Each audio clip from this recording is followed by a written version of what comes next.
Alors le thème de cette table ronde, c'est les catholiques qui ont été convertis par la messe traditionnelle. Alors, c'est un thème qui ne revêt pas seulement l'intérêt en matière de témoignage, il soulève une question centrale de notre vie chrétienne, c'est celui de l'évangélisation. Alors il est souvent question de nouvelle évangélisation, de renouvellement, de renouveau. En réalité, la foi est toujours la même et le sacrifice du Christ répété lors de chaque messe demeure le même. La messe traditionnelle est un vecteur d'évangélisation, on l'a évoqué dans la précédente table ronde, et les raisons à cela sont multiples, et parmi celles-ci, on parle souvent, on en a parlé également ce matin, du sens du sacré. Alors un professeur de droit canonique me disait, on n'attire pas les mouches avec du vinaigre, et cela est vrai en matière liturgique, ce qui est beau, ce qui est en rupture avec la rapidité du temps, avec le bruit, peut attirer et attire chaque année de nombreuses personnes. Alors la messe traditionnelle touche des catholiques qui l'ont découverte sur le tard, c'est le cas de beaucoup de jeunes, de ma génération, moi c'est mon cas puisqu'avant j'allais à la messe Paul VI parce que c'est là où on m'emmenait ma famille, et nous sommes une génération qui n'a pas connu les conflits les conflits liturgiques et même les conflits entre les différentes branches de la tradition, donc on pratique un certain œcuménisme dans la tradition, en allant aussi bien à la fraternité Saint-Pierre qu'à la fraternité Saint-Pédis ou aux autres instituts Ecclesia Dei. Elle touche également, donc elle touche au sein de l'Église, qui n'est pas une conversion à proprement parler, mais plutôt une redynamisation de la foi, et elle touche également en dehors de l'Église catholique, donc des personnes qui étaient attachées à sur une autre spiritualité, ou des gens qui étaient athées. Alors dans les milieux dits traditionnalistes, on s'inquiète beaucoup de notre place dans le monde, de notre situation dans l'Église, des positions que nous devons ou que nous pouvons défendre politiquement en tant que chrétiens. Nous envisageons beaucoup l'actualité, que penser du voyage de l'évêque de Rome à Marseille, etc. Nous commentons parfois trop cette actualité, et ces questions sont légitimes, mais elles sont finalement bien secondaires par rapport à la question de l'évangélisation. Le catholicisme donne le salut aux hommes et la messe permet la rencontre avec le Christ, et c'est beaucoup plus important que les aléas qui peuvent exister dans l'actualité, qu'elle soit religieuse ou d'ailleurs qui s'en éloigne parfois un petit peu. La priorité qui se dégage de cela est assez simple, il faut transmettre la foi aux nôtres et aux autres. Aux nôtres, j'entends par là dans notre famille, dans nos familles, à nos enfants, et aux autres, il s'agit d'emmener des amis, des collègues et des proches à la messe, par exemple. Et je pense que c'est un vecteur essentiel auquel on pense assez peu. Quand nous sommes habitués à nous rendre à la messe, nous oublions parfois l'attraction que peut avoir le sacrifice divin. Emmener des proches assister à la messe permet des conversions ou la redynamisation dans la foi pour ceux qui auraient abandonné. Le rite tridentin est compliqué à comprendre, mais il s'en dégage une sérénité qui accroche le badaud, qui va l'amener à se poser des questions.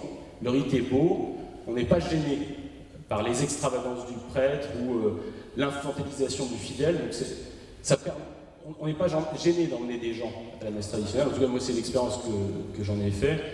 Je le vois, je vais parler de moi très brièvement, moi je suis paroissien de Saint-Nicolas du Chardonnay depuis 3-4 ans, et si vous allez à la messe de 9h sur le côté droit de Saint-Nicolas, vous avez des familles avec les enfants qui font beaucoup de bruit dans les miens, et vous avez tout un tas de gens qui viennent pour la première fois, vous le voyez, parce qu'ils ne comprennent vraiment encore moins bien que nous.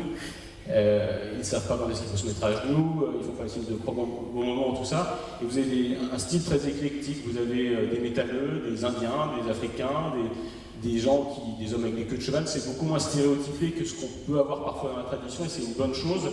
Et tous ces gens-là sont des gens qui ont été emmenés à l'église par leurs proches, par leurs collègues. Et cette démarche, c'est une démarche qui fonctionne parce que la messe traditionnelle, j'en suis convaincu, est un vecteur d'évangélisation bien plus fort que ce qui a été proposé avec la liturgie moderne. Donc c'est un rite qui convertit, j'en viens à mes invités, et tout au moins qui accompagne la conversion, et ça a été le cas pour les 3 personnes qui sont autour de moi. Je vais les laisser se présenter, et je leur poserai chacun 3 questions, et je rebondirai en fonction de leurs réponses. Et je vais commencer par Olympia de Neuville, que vous avez déjà vu, qui va donc se présenter et nous expliquer brièvement sa conversion. Voilà, donc Olympia de Neuville. Je me suis convertie par la messe traditionnelle. Alors ça a pris un peu de temps. Disons que c'était en 2011. En fait, j'ai été élevée au sein d'une famille aisée, où évidemment on maintenait certaines traditions parce que c'est ce qui se faisait. Je pense qu'on aurait vu comme un déclassement de ne pas passer par la case baptême. Bon, la case baptême a eu lieu 1 an après ma naissance, mais quand même, elle est cochée. Alors c'est un peu particulier aussi parce que mes parents sont divorcés et sont en couple, mais non mariés, et ils ont 7 enfants ensemble. Donc il y avait quand même un terrain tradit compatible. Donc voilà, et j'étais en quête d'absolu et d'exigence. C'est là que j'ai rencontré,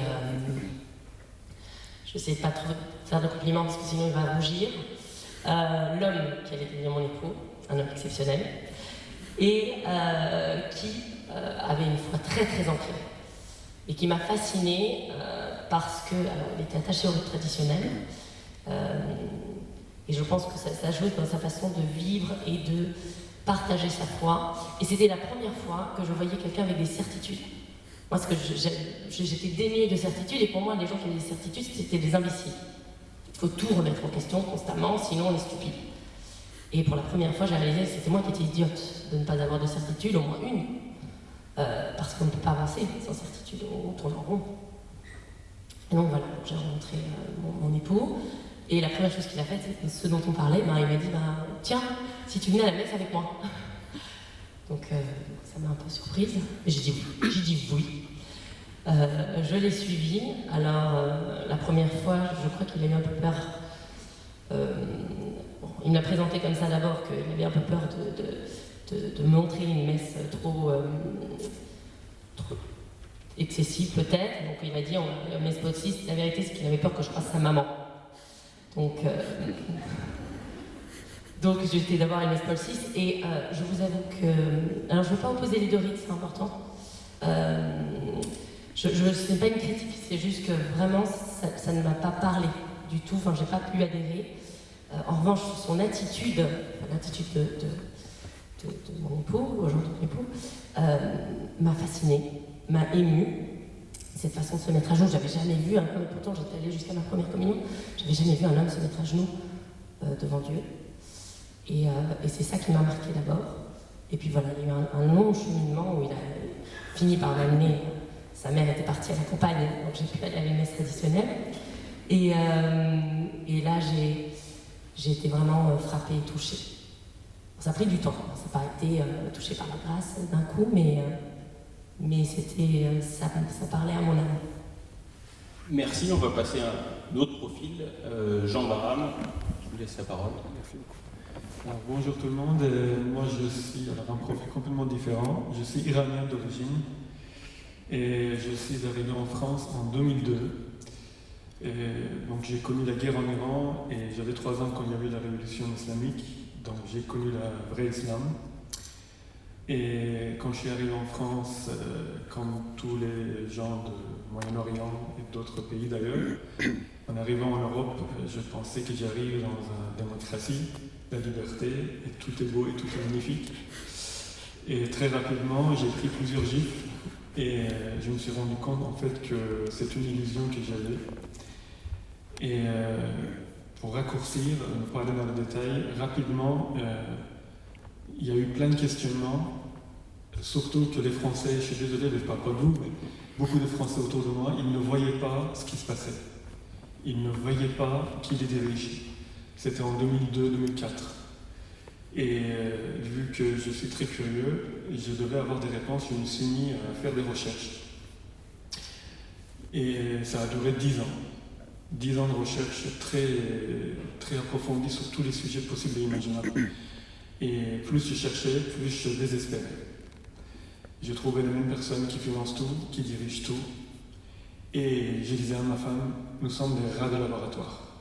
Ils ont tout, on est foutus. Mais je cherchais la vérité. Et en cherchant la vérité, c'est la vérité qui est venue me chercher. En fait, ça a commencé par la Vierge Marie, par l'apparition de Fatima. Quand j'ai lu l'apparition, que j'ai lu ce qui s'est passé, et j'ai cru.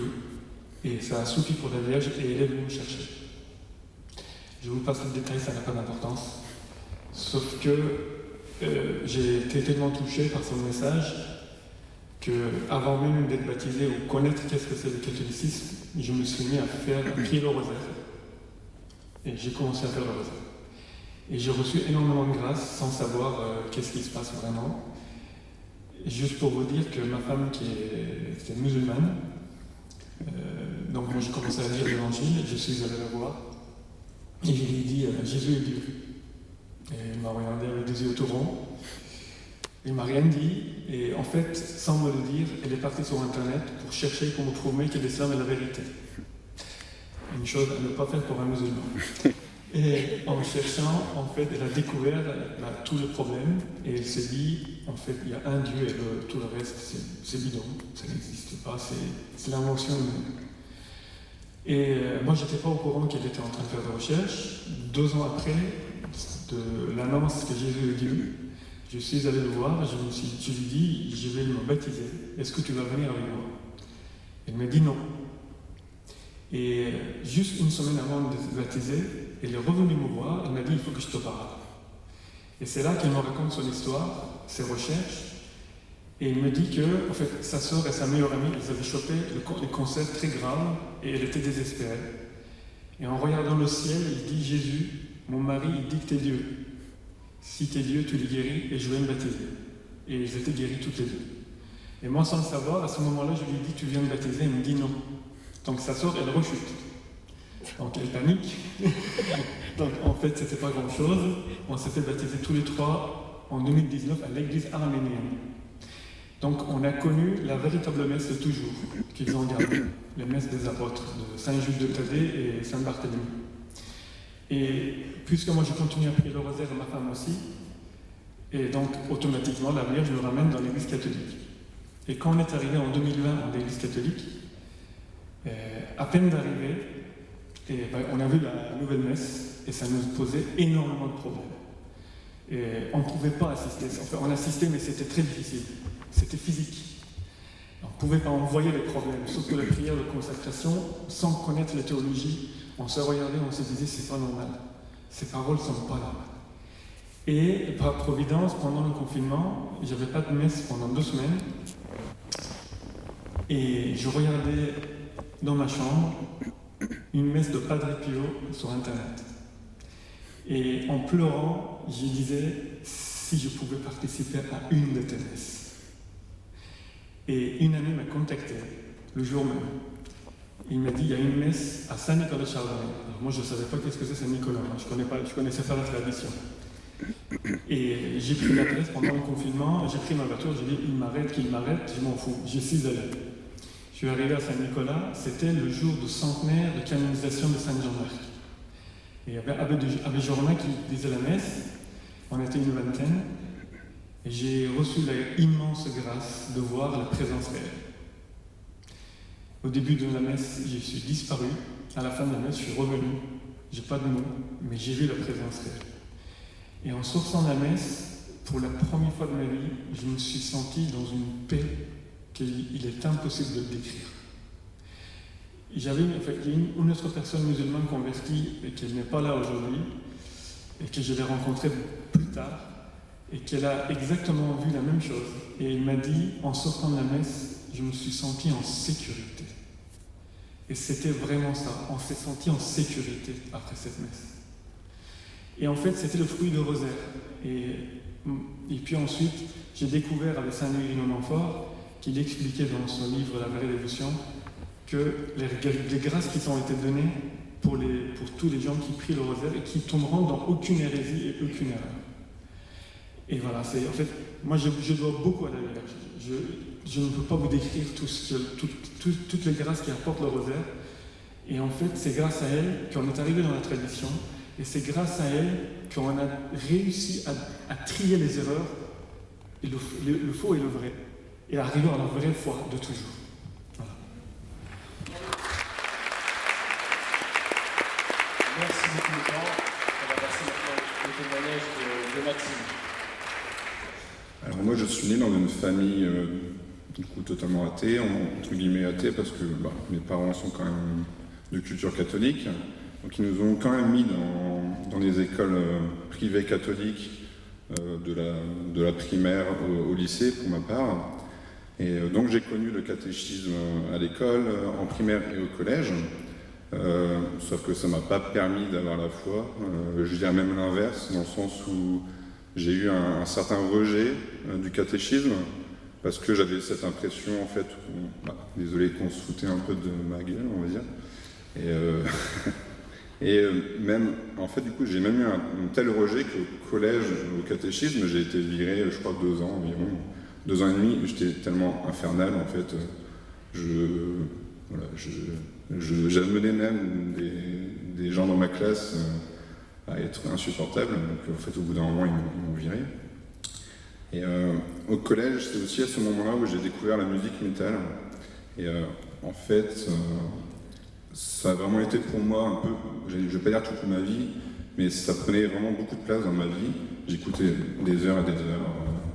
Et à partir de la vingtaine, j'ai commencé du coup à faire beaucoup de concerts, vraiment beaucoup.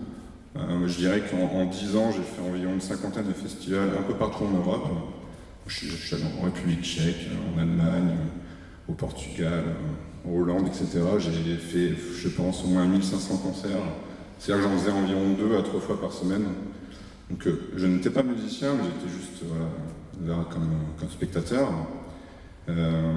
Mais voilà, par contre, j'avais toujours cet idéal, en fait, en moi, j'avais cet idéal catholique, c'est-à-dire que pour moi, le divorce, c'était vraiment quelque chose qui était pour moi pas imaginable.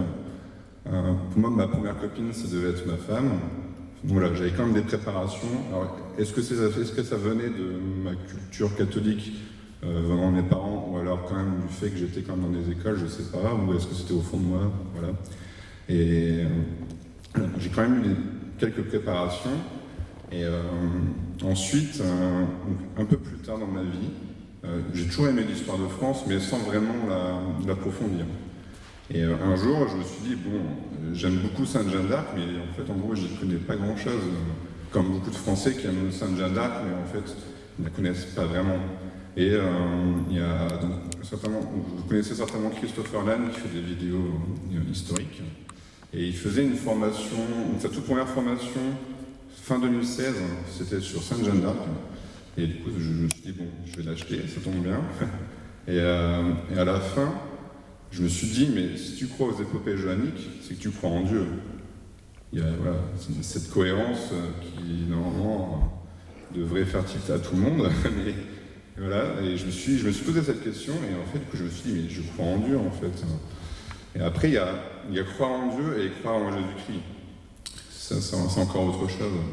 Donc, à partir de ce moment-là, j'ai commencé à m'intéresser à la vie de l'Église, à discuter avec des catholiques, notamment sur des groupes Facebook, par exemple. Je suis allé dans des groupes alors que j'étais pas du tout, j'avais pas la foi, en fait. Pour moi, j'avais pas la foi. Voilà, il y a une différence, comme je dis, entre croire en Dieu et vraiment croire en l'enseignement de l'Église, au Nouveau Testament, etc. Et j'ai aussi eu la grâce de la Providence a bien fait que j'ai rencontré des catholiques traditionnalistes, en fait, totalement par hasard. Et du coup, je suis devenu ami avec quelques-uns, et un jour, un samedi soir, j'étais avec un ami du coup, qui allait à la messe le lendemain à la Frate Saint-Pie X, et il me dit, on discutait en fait de mes questionnements, etc. Il me dit, ça te dirait pas de venir à la messe demain? Puis je lui dis, mais tu m'as vu, je suis en bermuda militaire, en t-shirt noir, j'avais les cheveux très longs, une barbe énorme. Je lui dis, mais c'est pas grave. Il fait, ah non, t'inquiète, viens. Et du coup, je suis allé à la messe tridentine, du coup, et franchement, là, j'étais émerveillé. En fait, je me suis dit, mais ça existe encore, ça. Enfin, franchement, je ne savais pas du tout que ce genre de messe existait. Je pensais qu'il y avait vraiment uniquement que la messe Paul VI. Comme beaucoup de gens, en fait, dans le monde, je pense vraiment que très très peu de gens savent qu'il y a deux formes dans le rite romain. Et ça, quand je suis allé dans cette messe, mon ami m'avait préparé une petite feuille pour essayer de suivre. Au bout de moment, j'étais un petit peu perdu. Lui, il était à la chorale, donc j'ai pas trop pu être aidé, mais au bout d'un moment, je me suis dit, regarde, en fait, profite. Et là, j'ai vu franchement des gens d'une piété incroyable. dans la liturgie même, on sent un profond respect dans la liturgie.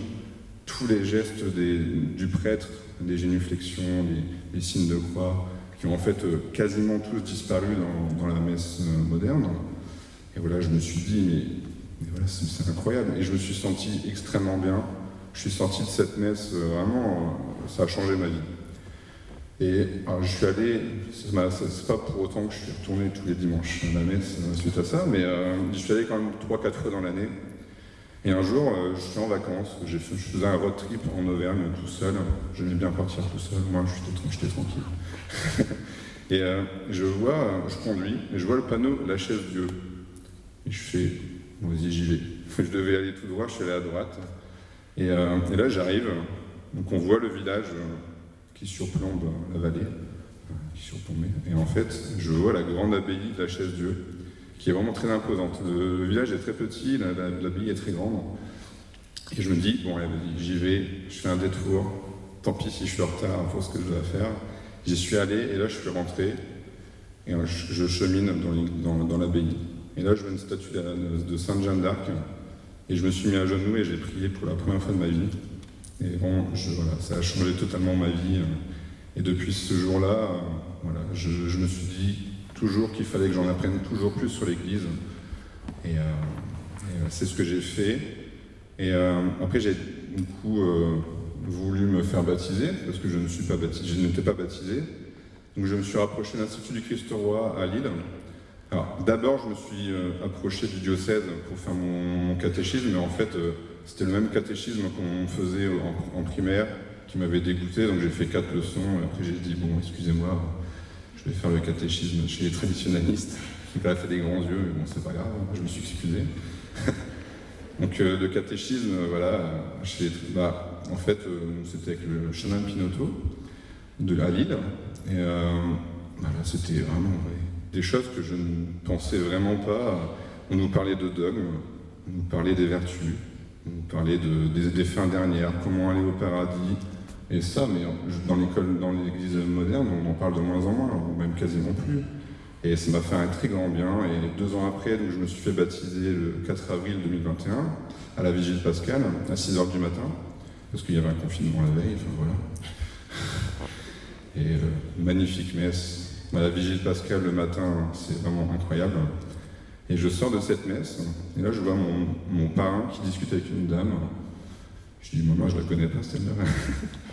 Donc j'apprends à connaître cette femme, qui en fait est devenue ma femme. Voilà. J'ai rencontré ma femme en sortant de la messe de mon baptême. C'est Deo Gracias. Merci beaucoup, Seigneur, parce que voilà, c'est exactement la femme qu'il me fallait. C'est une très grande grâce. Je le remercierai jamais assez. Tous les jours, je le remercie. Et voilà.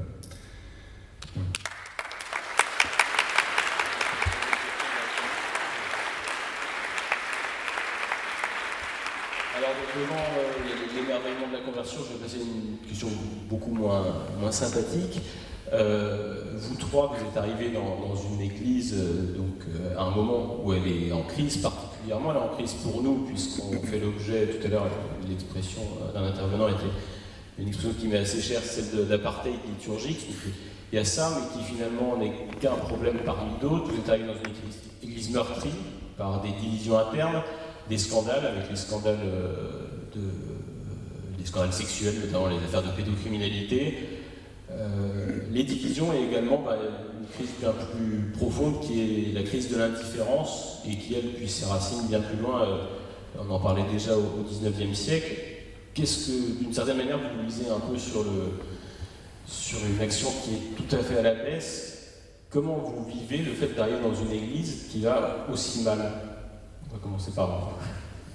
Merci. Alors, je me suis convertie, comme vous avez pu le comprendre, dans une dimension qui n'est absolument pas politique. Et donc, je trouve que le monde va mal. Et finalement, l'Église reflète un peu l'état du monde qui a perdu ses repères. Et puis l'Église est faite d'hommes. Et donc, il y a de l'homme, il y a de l'hommerie. Et donc oui, il y a des scandales. Alors la parole est libérée à notre époque. Et c'est plutôt une bonne chose. oui, j'aimerais qu'il n'y ait pas de trouble, et puis, mais ça n'entache pas ma foi. Et en revanche, ce côté dont vous parliez, l'église divisée, ça je l'ai découvert assez tard. Je pensais qu'on était une grande église avec deux formes. Et en fait, j'ai découvert, vous allez dire, je suis un peu lente, mais au moment du Covid, quand nous avons été attaqués par Monseigneur Petit, sur la communion, sur la langue dans la bouche, pendant le post-confinement, comme quoi nous étions inconscients. C'est à ce moment-là que j'ai réalisé que nos pasteurs nous lâchaient et que malheureusement nous n'étions pas ensemble. Et ça m'a beaucoup perturbée, en effet. Et j'ai été blessée. Pour la première fois, j'ai été blessée dans ma foi. Et donc j'ai écrit une petite lettre. Ça m'a calmée. Mais sinon, oui, je ne suis pas dans une dimension politique. Je suis une maman, épouse et mère, avant tout. Un peu cliché ça, mais... et donc c'est avant tout mon combat, c'est avec mes enfants. Enfin, auprès de mes enfants, je veux leur transmettre cette foi. Et je fais de mon mieux et j'essaie de pas trop penser à ce qui nous déchire.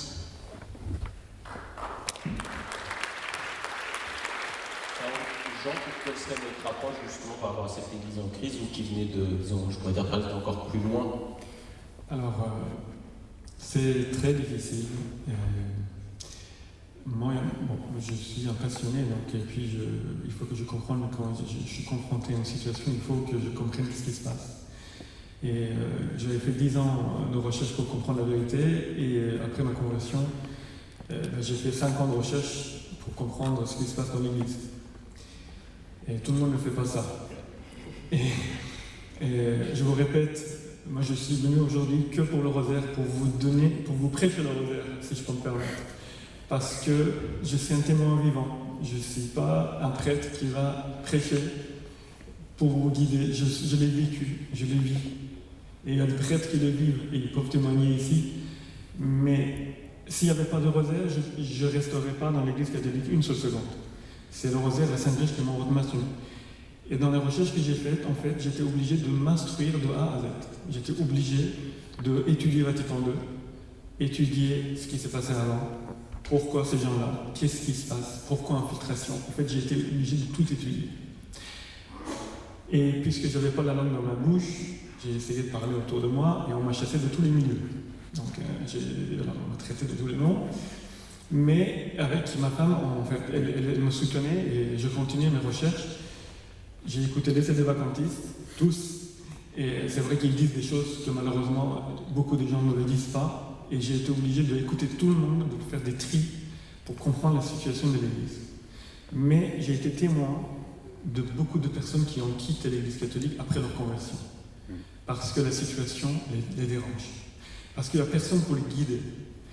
Et il faut savoir une chose, les gens qui sont en dehors de l'Église, beaucoup, ils cherchent la vérité. Mais la vérité n'est plus prêchée aujourd'hui. Il n'y a plus personne qui ose dire les choses. Les Français, quand je suis arrivé en France, la première chose qui m'a profondément marqué, c'est qu'ils tournent autour du sujet. Et personne ne va au fond. Tout le monde a peur de montrer le fond. D'où vient le problème. Et c'est pour ça que tout le monde tourne sans arrêt. Tout le monde est en train de tourner. Et dès qu'une personne arrive et qui dit les choses telles qu'ils sont, je vous assure, ça ramène des foules. Quand, par exemple, à l'époque de Saint-Nicolas-Chardonnay, quand il y avait Abbé Petrucci avec son équipe, il faisait un travail énorme. Et moi, j'étais là et je voyais plein de gens qui arrivaient. Parce qu'ils disaient la vérité.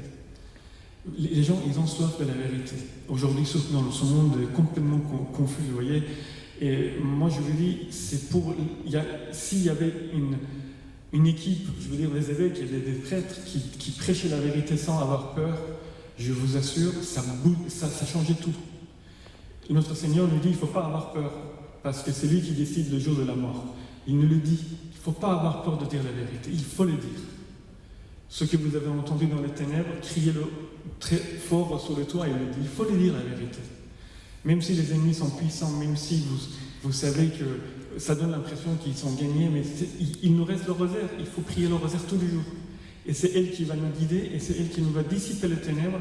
Et sans elle, aujourd'hui, personne n'aurait y arrivé.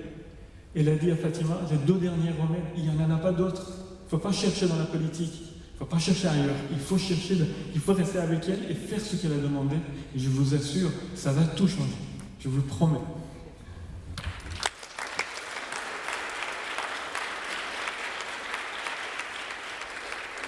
Et beaucoup plus Maxime. Oui. Alors pour ma part, je pense que vous avez compris que je suis un petit peu un esprit rebelle. Donc j'ai toujours voilà, l'avis des autres sur moi, j'en ai toujours, je m'en foutais un peu. Donc le fait que, voilà, que l'Église soit détestée entre guillemets dans le monde, c'était pas quelque chose d'important pour moi. Parce que en plus je venais déjà d'un milieu, donc le métal extrême, voilà, qui est déjà à contre-courant. Donc passer d'un contre-courant à un autre, bon, c'était pas un problème. Et aussi, je savais en fait que c'était la vérité, que l'Église enseignait la vérité. Plus j'en ai appris sur l'Église, plus je me suis rendu compte que c'était la vérité. Vraiment, à chaque fois, je me suis aussi rendu compte que c'était ce que je pensais au fond de moi depuis longtemps, et j'avais enfin des réponses à mes questions. Donc après que le pape puisse avoir des propos qui me dérangeaient, en fait, on est catholique. Être catholique, c'est d'abord croire aux Écritures saintes, c'est aussi croire aux dogmes infaillibles, c'est la tradition. Donc après, le pape, s'il nous préconise de manger des pizzas à l'ananas, bah, en fait, on s'en fout, enfin, entre guillemets. Donc des fois, que le pape puisse avoir des propos qui ne m'intéressent pas, qui ne me correspondent pas. En plus, je suis un militant politique, donc vous imaginez bien que il y a certains propos du pape François que je ne suis pas d'accord avec lui, mais par contre, je sais que traditionnellement dans l'Église, ce que je pense, voilà, il y a des docteurs de l'Église qui l'ont pensé, il y a même des papes, beaucoup de papes qui l'ont pensé, qui l'ont écrit. Donc j'ai réussi à faire la part des choses en fait entre les papes actuels, même si Benoît XVI était quand même très correct. Voilà, on va dire le pape actuel. Et toute la tradition de l'Église. Voilà. L'Église, c'est 2000 ans d'histoire, c'est pas le pape actuel. Même si c'est le représentant sur terre de l'Église, voilà, c'est pas l'alpha et l'oméga de l'Église. Donc voilà, j'ai réussi quand même. J'ai réussi à faire la part des choses, et puis voilà. Et sur l'aspect des scandales, est-ce que ça vous est arrivé que des gens dans votre entourage qui ne sont pas catholiques vous parlent de ces scandales et comment vous réagissez en tant que nouveau converti sur ces questions? Oui, donc alors j'ai pas vraiment eu dans mon entourage proche, après effectivement j'ai déjà eu des remarques. Après moi du coup ça m'a obligé d'étudier le sujet, notamment le rapport Sauvé. Ce rapport il est basé sur en fait un questionnaire qui a été envoyé à des personnes. Ils ont eu, je ne sais plus combien de réponses, et ils ont fait une multiplication, et ils se sont dit, tiens, il y a eu tel abus. Ce n'est basé sur aucune vraiment chose tangible. Donc effectivement, il y a eu des abus, il y a beaucoup d'abus, il y en a encore, il y en aura toujours, parce que c'est en fait dans la nature humaine, voilà, chaque homme est un pécheur. L'Église est une institution aussi humaine, avec des humains, donc automatiquement, il y a des pécheurs. De tout temps, il y a des gens qui sont intéressés par les enfants. Je pense que voilà, ça arrivera toujours. Donc voilà, moi ça m'a obligé en tout cas à étudier le sujet, à un peu aussi du coup pouvoir défendre mieux l'Église, au lieu de s'auto-flageller comme malheureusement beaucoup de catholiques font en répétant bêtement ce que les médias gauchistes disent. Donc voilà, au moins ça m'a obligé à étudier. Merci beaucoup. Une dernière question pour Olympiade de Neuville. Il y a cette messe, mais est-ce que la messe vous a donné accès à d'autres éléments qui vous semblaient importants? Est-ce que vous avez senti un aspect communautaire fort justement dans les communautés traditionnalistes? Est-ce que vous avez été touché particulièrement par l'enseignement? Qu'est-ce qui vous a accroché? La messe vous a pris, et ensuite qu'est-ce qui vous a aidé? Eh bien, en essayant de ne pas trop opposer les deux rites, parce que je ne suis pas sûre que ce soit tout à fait constructif, mais en En fait, j'avais besoin de quelque chose. J'ai été élevée de manière très bohème et je voulais quelque chose de droit et de clair et de net. Et là, j'ai été dans plusieurs églises différentes et le charisme parfois du prêtre fait que le sermon est un peu différent, mais la messe c'était toujours la même chose. Finalement, je la trouvais beaucoup plus facile à suivre et comprendre parce que j'avais mon missel. Donc j'aime beaucoup la messe basse, parce que c'est plus simple à suivre. Voilà, et donc j'ai pu suivre et je comprenais tout en acceptant le mystère, parce qu'en fait c'est ça, hein, la messe, on ne peut pas la comprendre tout à fait. Et j'ai appris aussi à avoir cette humilité que je n'avais pas, parce que je voulais tout comprendre, qu'il y avait une partie que je ne comprenais pas, mais le reste je pouvais suivre et tout était clair, net. Et puis le côté communautaire dont vous parliez, j'ai beaucoup aimé. Je me suis enfin sentie comprise parce que j'ai évolué dans un milieu moderne et où on m'expliquait que en fait la droiture n'existait pas, que les hommes me feraient souffrir et que enfin, en fait j'ai découvert un monde qui était mon rêve de petite fille où les gens étaient droits et les gens étaient droits. Et on parlait de Jeanne d'Arc, je tenais aussi à dire c'est amusant parce qu'effectivement petite j'étais fascinée par la figure de Jeanne d'Arc. Et je pense que par l'histoire aussi, on convertit beaucoup, c'est toujours cet attachement dont on parlait, la foi et l'identité. Et c'est ça, j'ai retrouvé une identité. J'étais sans identité et sans racines. Et la messe traditionnelle m'a apporté ça. Jean, vous, en quittant l'Iran, en quittant une communauté nationale, est-ce que vous avez réussi à retrouver tout de même une communauté dans un catholicisme occidental qui est finalement très éloigné de ce que vous avez pu vivre en Iran? C'est tout le problème.